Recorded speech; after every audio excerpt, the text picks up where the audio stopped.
गुहार गुहार गुहार। यदि 8 वर्षसम्म एउटी नाबालिकालाई एउटा सांसदले बन्धक बनाएर राख्ने, राजनीतिक आडमा अपराधीलाई उन्मुक्ति दिने र सरकार मुक्तसक बनेर बसिरहने हो भने नेपाल सरकारले खुलेरै घोषणा गरिदिनु पर्यो कमलरी प्रथाको पुनः स्थापित भइसक्यो भनेर। मध्यरातमा ठमेलको गल्लीमा गुण्डागर्दी गर्ने कस्तो राजनैतिक संस्कार सिकाइँदैछ? राति राति ठमेलका गल्लीहरूमा कुन चाहिँ राजनैतिक संस्कार, कुन चाहिँ राजनैतिक उद्देश्य पूरा गर्न विद्यार्थी नेता त्यहाँ पुगे? प्रहरी सुरक्षित नभएको देशमा प्रधानमन्त्रीले कसरी नागरिक सुरक्षाको कुरा गरिरहेका होलान्?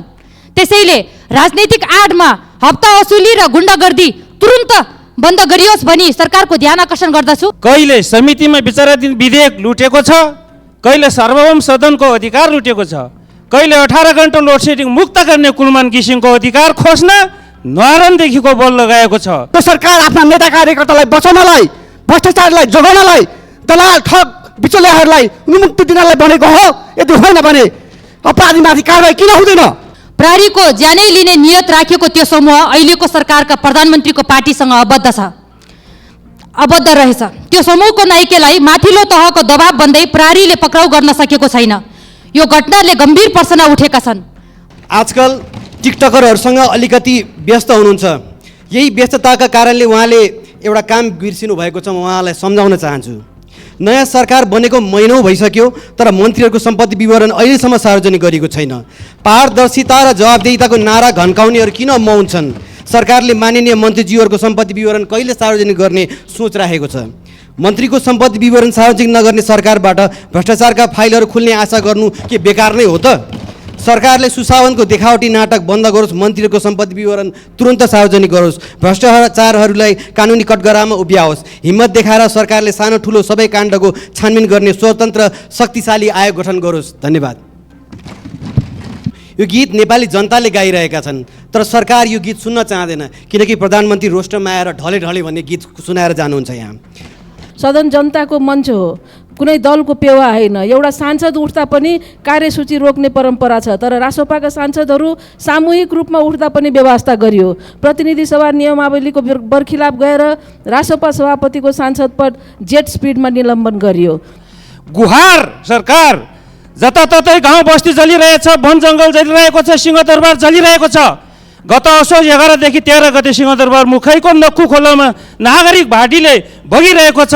24 घण्टा भोटरले नदी बीचमा चोरलाई चौतारो, निर्दोषलाई सुली चढाउने शासकको रूपमा इतिहासमा दर्ज हुँदैछ। 11 वर्ष अघि कमलरी मुक्तिको घोषणा गरेर सरकारले थारू चेलीहरूलाई आशा दिलाएको थियो तर विडम्बना आज यही सरकारको छत्रछायामा सदन अध्यादेशको भरमा चलाउन खोजिँदैछ।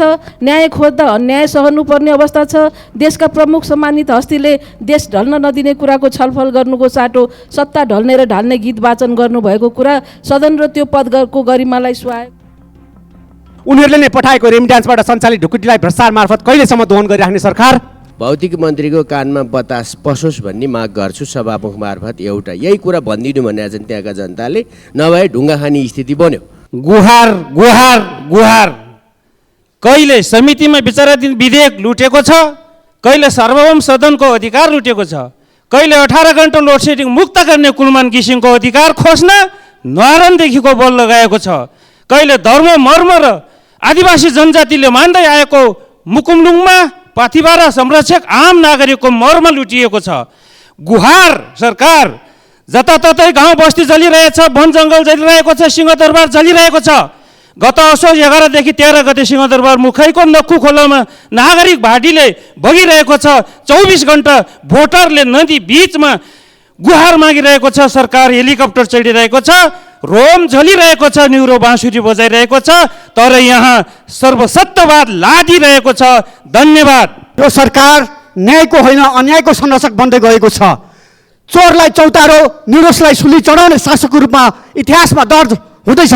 11 वर्ष अघि कमलरी मुक्तिको घोषणा गरेर सरकारले थारू चेलीहरूलाई आशा दिलाएको थियो तर विडम्बना आज यही सरकारको छत्रछायामा रहेको एक सांसदले दाङ्की थारू नाबालिकालाई बन्धक बनाएर दासी सरह शोषण गरिन्। काठमाडौँ महानगरले उद्धार गर्यो तर कारबाही शून्य। यदि 8 वर्षसम्म एउटी नाबालिकालाई एउटा सांसदले बन्धक बनाएर राख्ने, राजनीतिक आडमा अपराधीलाई उन्मुक्ति दिने र सरकार मुक्तसक बनेर बसिरहने हो भने नेपाल सरकारले खुलेरै घोषणा गरिदिनु पर्यो कमलरी प्रथाको पुनः स्थापित भइसक्यो भनेर सभामुख महोदय यो सरकार आफ्ना नेता कार्यकर्तालाई बचाउनलाई भ्रष्टाचारलाई जोगाउनलाई दलाल ठग बिचौलियाहरूलाई उन्मुक्ति दिनलाई बनेको हो। यदि होइन भने अपराधीमाथि कारबाही किन हुँदैन? यसको जवाब सम्मानित सदनलाई होस्। सभामुख महोदय मार्फत म यो दुईको सरकारलाई सम्माननीय सभामुख महोदय, केही दिन अघि ठमेलमा ड्युटीमा खटिएको प्रहरीको क्विक रेस्पोन्स टिम क्युआरटी को टोलीमाथि मध्यरातमा एक जडिया र आपराधिक समूहले आक्रमण गर्यो। प्रहरीको ज्यानै लिने नियत राखेको त्यो समूह अहिलेको सरकारका प्रधानमन्त्रीको पार्टीसँग आबद्ध रहेछ। त्यो समूहको नाइकेलाई माथिल्लो तहको दबाव बन्दै प्रहरीले पक्राउ गर्न सकेको छैन। यो घटनाले गम्भीर प्रश्न उठेका छन्। मध्यरातमा ठमेलको गल्लीमा गुण्डागर्दी गर्ने कस्तो राजनैतिक संस्कार सिकाइँदैछ? राति राति ठमेलका गल्लीहरूमा कुन चाहिँ राजनैतिक संस्कार, कुन चाहिँ राजनैतिक उद्देश्य पूरा गर्न विद्यार्थी नेता त्यहाँ पुगे? प्रहरी सुरक्षित नभएको देशमा प्रधानमन्त्रीले कसरी नागरिक सुरक्षाको कुरा गरिरहेका होलान्? त्यसैले राजनैतिक आडमा हप्ता वसुली र गुण्डागर्दी तुरुन्त बन्द गरियोस् भनी सरकारको ध्यान आकर्षण गर्दछु। धन्यवाद। लाल सलाम। डाक्टर भोला रिजालको रचनामा गायक स्वरूपराज आचार्यको एउटा गीत छ, मेरो देश डुब्न लाग्यो किनार लगाइदेऊ, सपुत छौ कि कोही माझी बचाइदेऊ। यो गीत नेपाली जनताले गाइरहेका छन्, तर सरकार यो गीत सुन्न चाहँदैन, किनकि प्रधानमन्त्री रोस्टरमा आएर ढले ढले भन्ने गीत सुनाएर जानुहुन्छ। यहाँ आजकल टिकटकरहरूसँग अलिकति व्यस्त हुनुहुन्छ। यही व्यस्तताका कारणले उहाँले एउटा काम बिर्सिनु भएको छ। म उहाँलाई सम्झाउन चाहन्छु। नयाँ सरकार बनेको महिनौ भइसक्यो, तर मन्त्रीहरूको सम्पत्ति विवरण अहिलेसम्म सार्वजनिक गरिएको छैन। पारदर्शिता र जवाबदेहिताको नारा घन्काउनेहरू किन मौन छन्? सरकारले माननीय मन्त्रीज्यूहरूको सम्पत्ति विवरण कहिले सार्वजनिक गर्ने सोच राखेको छ? मन्त्रीको सम्पत्ति विवरण सार्वजनिक नगर्ने सरकारबाट भ्रष्टाचारका फाइलहरू खुल्ने आशा गर्नु के बेकार नै हो त? सरकारले सुशासनको देखावटी नाटक बन्द गरोस्, मन्त्रीहरूको सम्पत्ति विवरण तुरन्त सार्वजनिक गरोस्, भ्रष्टाचारहरूलाई कानुनी कटघरामा उभ्याओस्। हिम्मत देखाएर सरकारले सानो ठुलो सबै काण्डको छानबिन गर्ने स्वतन्त्र शक्तिशाली आयोग गठन गरोस्। धन्यवाद। देश डुबिरहेछ, सरकार सत्ताको तोलमोलको खेलमा मस्त छ। महँगीले जनताको ढाड सेकिएको छ। लाखौँ युवा रोजगारी खोज्दै विदेशिएका छन्। भ्रष्टाचारले शासन गलाइसक्यो। सरकार भ्रष्टाचार गर्दिन्न र सहन्न भन्छ, तर ट्रान्सपरेन्सी इन्टरनेसनलको रिपोर्टले के भन्छ हामी विचार गरौँ। सार्वजनिक विद्यालयहरू र सरकारी अस्पतालको सेवा प्रवाहमा कैयन प्रश्न छन्। पूर्वाधारमा भ्रष्टाचार हाबी छ। अर्बौँ बजेटको हिसाब छैन। बिपी राजमार्ग, कान्तिपथ, हेटौँडा सिस्नेरी सडकको दुर्दशा कसले हेर्ने? अर्को भन्नै पर्ने कुरा सभामुखज्यू, सदन जनताको मञ्च हो, कुनै दलको पेवा होइन। एउटा सांसद उठ्दा पनि कार्यसूची रोक्ने परम्परा छ, तर रासोपाका सांसदहरू सामूहिक रूपमा उठ्दा पनि व्यवस्था गरियो। प्रतिनिधि सभा नियमावलीको बरखिलाफ गएर रासोपा सभापतिको सांसद पद जेट स्पिडमा निलम्बन गरियो। सदन अध्यादेशको भरमा चलाउनु खोजिँदैछ। न्याय खोज्दा अन्याय सहनुपर्ने अवस्था छ। देशका प्रमुख सम्मानित हस्तीले देश ढल्न नदिने कुराको छलफल गर्नुको साटो सत्ता ढल्ने र ढाल्ने गीत वाचन गर्नुभएको कुरा सदन र त्यो पदको गरिमालाई सुहायो। सम्माननीय सभामुख महोदय, विदेशी भूमिमा पौरख गरिएका नेपालीहरूसँग यो सरकार किन डराउँदैछ? नेपाली नागरिकता ऐन 2063 को पहिलो संशोधन दफा 7 कले विदेशी मुलुकको नागरिकता प्राप्त गरेका एनआरएनले राजनीतिक बाहेक सबै अधिकार उपभोगको सुनिश्चितता सहित नागरिकता पाउने कानुन यही सम्मानित सदनबाट हामीले पास गरेका होइनौँ र? तत्काल एनआरएन नागरिकताको उपयोगको सुनिश्चितता गर्नुको सट्टा 2/3 सरकार अध्यादेश मार्फत 10 वर्ष भिसाको कुरा गरेर संविधानले दिएको अधिकारबाट वञ्चित गर्ने कोसिस गर्दैछ। खबरदार सरकार, तिम्रो दयाको फ्री भिसा होइन, संविधानले दिएको अधिकार उपयोग गर्न पाउनु गैर आवश्यक नेपालीहरूको हक हो।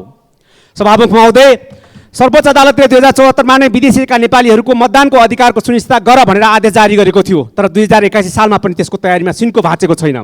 एकातिर विदेशी भूमिमा श्रम बेच्न बाध्य बनाइरहने र उनीहरूले नै पठाएको रेमिट्यान्सबाट सञ्चालित ढुकुटीलाई भ्रष्टाचार मार्फत कहिलेसम्म दोहन गरिराख्ने सरकार?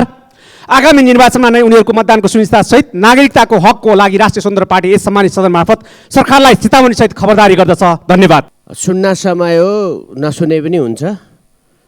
4वटा प्रधानमन्त्री फेरियो, 4वटा मन्त्री सचिव कतिवटा मलाई थाहा छैन। 4 किलोमिटर बाटो खावादेखि धुलीखेलसम्मको बनेन। भौतिक मन्त्रीको कानमा बतास पसोस् भन्ने माग गर्छु सभामुख मार्फत। एउटा यही कुरा भनिदिनु भनेका छन् त्यहाँका जनताले, नभए ढुङ्गा खाने स्थिति बन्यो। अब दोस्रो, अब कृषिको कुरा उठिरहेको छ र म एउटा मात्रै आगामी बजेटको सन्दर्भमा माग गर्न चाहन्छु, कृषि मन्त्रीज्यूको ध्यान जाओस्। काभ्रेले 17% जति काठमाडौँको तरकारी उपभोक्ताहरूलाई दिन्छ, खपत हुन्छ यहाँ त्यति।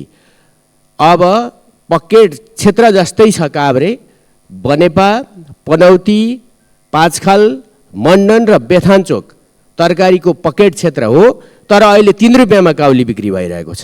त्यसैले 5वटा कोल्ड स्टोर, ठुल्ठुला कोल्ड स्टोर किसानसित मिलेर सरकार।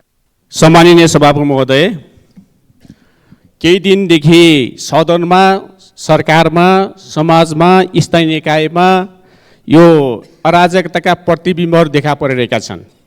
यसलाई नियन्त्रण गर्नको लागि सरकारले नसकेको हो या त अराजकताका गतिविधि बढ्दै गइरहेका हुन्। र यसै सन्दर्भमा रुकुम पश्चिमको 8-20 कोट नगरपालिकामा हिजो 28 गते त्यहाँको जनप्रतिनिधि र निर्माण व्यवसायका केही व्यक्तिहरूले नगरपालिका तोडफोड गरेका छन् र त्यहाँ चाहिँ कर्मचारीहरूले अहिले विज्ञप्ति, सामूहिक रूपमा विज्ञप्ति निकालेका छन् कि आफू असुरक्षित भएको यो घटनाको सही छानबिन गरी दोषीलाई कारबाही गरियोस् र अनुसन्धान गरियोस् भन्ने माग गरिरहेका छन्। यद्यपि मैले के भन्न चाहन्छु भने कि काम गरेर निर्माण व्यवसायीहरूले भुक्तानी नपाउनु कारण के हो, भुक्तानीको लागि त्यो नगरपालिका तोडफोड गर्न कारण के हो, यो गम्भीर रूपमा छानबिन गरिनु पर्दछ कि यहाँ यो एउटा कुन कति कारणले हो, यसको प्रवृत्ति नियत के हो। इजरायल र हमासको बिचमा जुन द्वन्द्व भयो त्यसबाट 50,000 मान्छे मरे। गाई भैँसीको जुजान, बाछा पाडाको मिजान भने जस्तो। र दुई थरीको बिचमा सम्झौता भयो, युद्ध विराम भयो। भएपछि कयौँ देशका चाहिँ गिरफ्तारीमा परेका, हमासको गिरफ्तारीमा परेका धेरै देशका मान्छेहरू रिहाई भए। तर कञ्चनपुरको बिपिन जोशी अहिलेसम्म अत्तो छैन। के हो, हाम्रो सरकारले चाहिँ त्यो मान्छे कहाँ छ, जिउँदो मर्दो केही चाहिँ यो संसदलाई चाहिँ जानकारी गराउनु पर्दैन। बाहिर कुरा सुनिन्छ, उहाँ जीवितै हुनुहुन्छ, हमासले नछोडेको हो भनेर मात्रै सरकारको चाहिँ जिम्मेवारी पुरा हुन्न। सरकारले के प्रयत्न गरेको छ, कति कोसिस गरेको छ, कहाँसम्म चाहिँ अब सङ्घर्ष गरिरहेको छ, त्यो जिहाईको लागि यो संसदलाई चाहिँ जानकारी होस्। सम्माननीय सभामुख महोदय, गुल्मी जिल्लाबाट सुरु भएको रुद्रवेणी वामी टक्सा ढोरपाटन सडकमा सिस्ने भिड पर्दछ। त्यस भिडबाट खसी केही दिन पहिले 2 युवाहरू किरण गरामी र विनोद सुनारले मृत्युवरण गर्नु परेको थियो। दुई ठाउँमा जुन ठाउँमा अनगिन्ती नामहरू जोडिरहेका छन्, भनसुन र दौडधुप भयो, तर भिड काट्ने प्रयास कमजोर देखियो। कर्तव्य पालन गर्ने निकायहरूको इच्छा शक्तिलाई भिडले पराजित गरिरहेको छ। सुन्ने, काम गर्ने संवेदनशील निकायहरूलाई सभामुख मार्फत निर्देशनका लागि अनुरोध गर्दछु। साथै युवाहरूको दुर्घटना स्थलबाट पहिचान गर्ने, सचेत गराउने, जानकारी दिने, घचघचाउने एप्सहरूको विकास गरेका छन्। त्यस्ता आधुनिक प्रविधिको प्रयोग गरी दुर्घटना न्यून गर्न सकिन्छ। साथै नसुन्ने र नदेख्ने रोगको औषधि पनि नेपालमै उत्पादनको लागि सम्मानीय सरकारलाई निर्देशनको लागि पुनः अनुरोध गर्दछु। धन्यवाद।